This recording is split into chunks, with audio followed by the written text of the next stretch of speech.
Et si la toute-puissance technologique de l'Occident n'était qu'un mirage, imaginez le décor, une nuit glaciale de Mars, le silence pesant sur la steppe ukrainienne.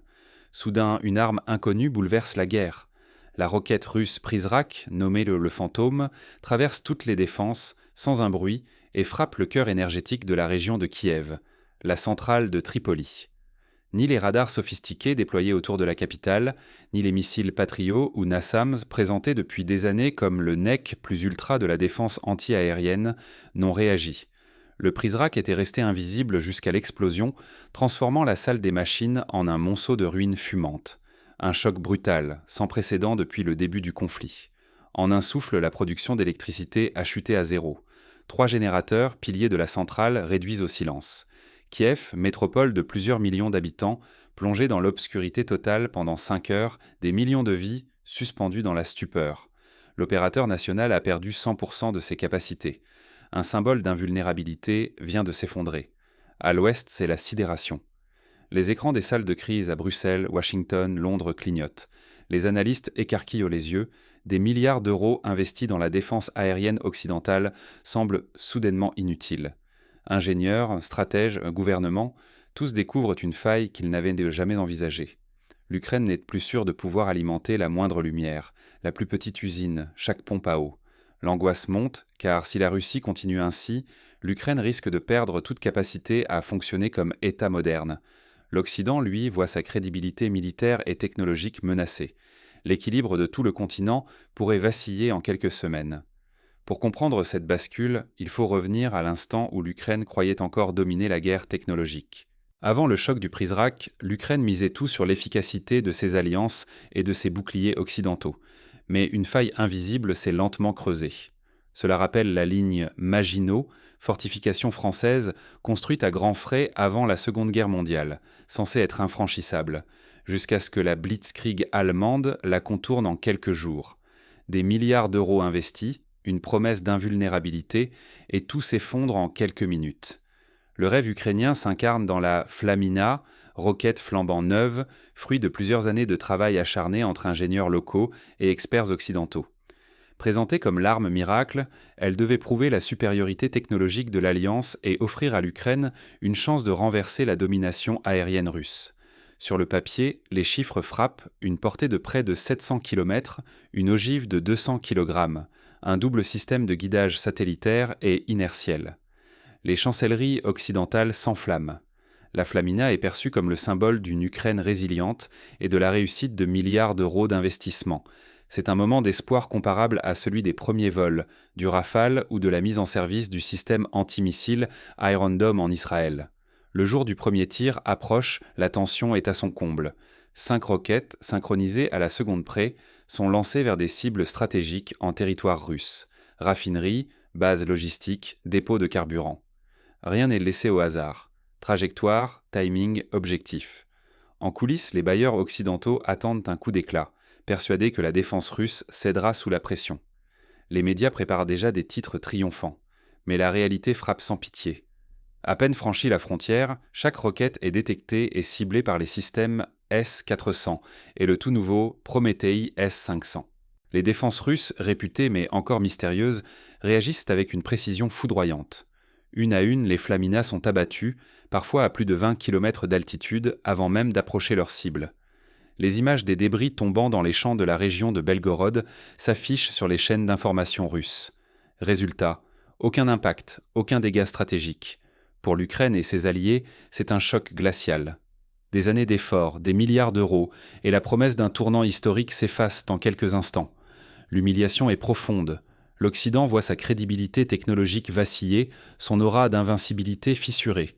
Les experts rappellent alors l'échec du missile américain Pershing II face aux défenses des soviétiques dans les années 80, preuve que chaque cycle technologique rencontre tôt ou tard sa limite.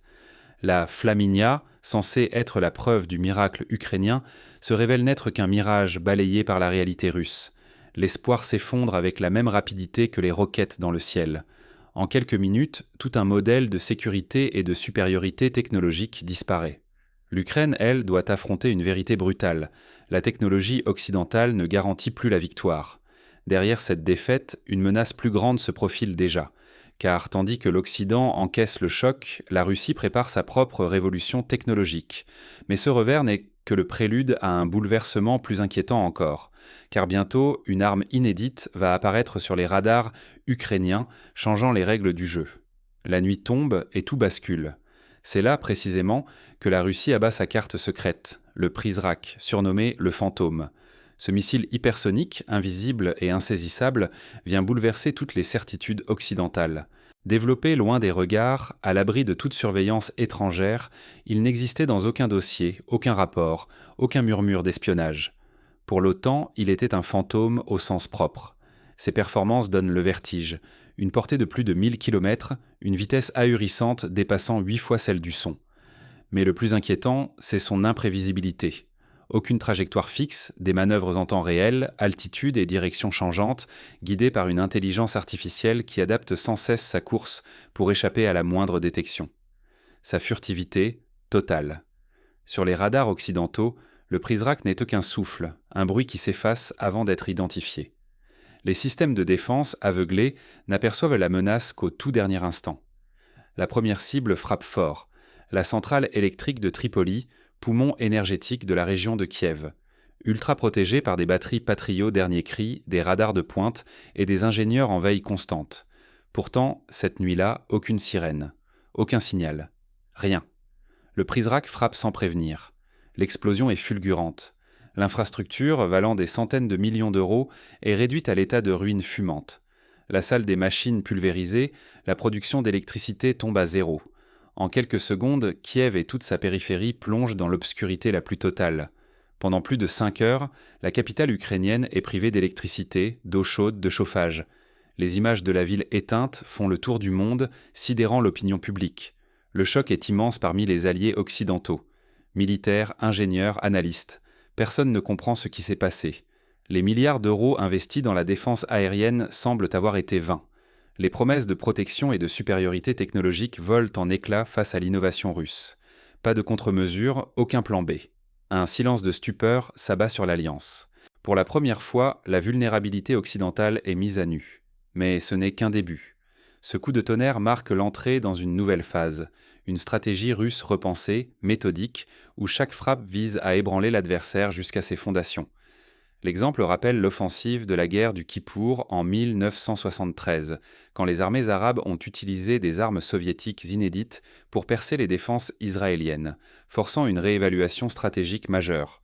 Face à cette menace invisible, l'Occident doit réagir vite. Mais le temps joue désormais contre lui. Et si la Russie libérait à grande échelle son arme invisible, le Prizrak? En une seule nuit, Kiev, Dnipro, Kharkiv et d'autres cités sombrent dans une obscurité totale. Sans électricité, tout s'arrête, hôpitaux paralysés, métro figé sous terre, réseau d'eau tari, chauffage coupé alors que l'hiver mord. Des millions d'Ukrainiens se retrouvent piégés dans le silence, isolés du monde, sans information fiable. Cette situation rappelle les blackouts de New York en 1965 ou 2003, mais à l'échelle d'un pays entier et dans un contexte de guerre. Les commerces ferment, la nourriture se raréfie dans les banlieues, les files d'attente s'allongent devant les rares distributeurs encore alimentés par des générateurs. La peur se propage plus vite que le gel, alors que le pays bascule vers une crise humanitaire majeure. Des scènes de solidarité alternent avec des tensions, comme lors des grands sièges historiques, Leningrad, Sarajevo, où la résilience côtoie le désespoir. Dans les rues, la tension monte d'heure en heure. Des pillages éclatent, les forces de l'ordre, débordées, doivent de choisir entre protéger les infrastructures restantes ou défendre la population. Les maires lancent des appels désespérés à l'aide internationale, mais face à ce fantôme imprévisible, l'angoisse d'un effondrement total s'installe. À l'ouest, c'est la stupeur. À Bruxelles, Washington, Londres, les réunions se succèdent. Brusquement, on réalise que les milliards d'euros d'armement livrés à l'Ukraine n'ont rien pu faire contre cette attaque. Les failles dans la défense occidentale sont exposées, face à une technologie dont on ignore presque tout. Les plus pessimistes évoquent la crise des missiles de Cuba, où chaque erreur pouvait basculer le monde. La Russie, désormais sûre d'elle, affiche ses intentions. À la télévision, ses dirigeants annoncent la poursuite méthodique de cette campagne, promettant d'intensifier les frappes sur chaque nœud énergétique encore debout. Le message est glaçant, nul site n'est intouchable. C'est une logique de déni d'accès total, rappelant la stratégie du bombardement de précision menée par les Alliés sur l'Allemagne nazie pour briser son appareil industriel. Dans les chancelleries occidentales, la panique grandit. Le Prizrak vient de bouleverser l'équilibre.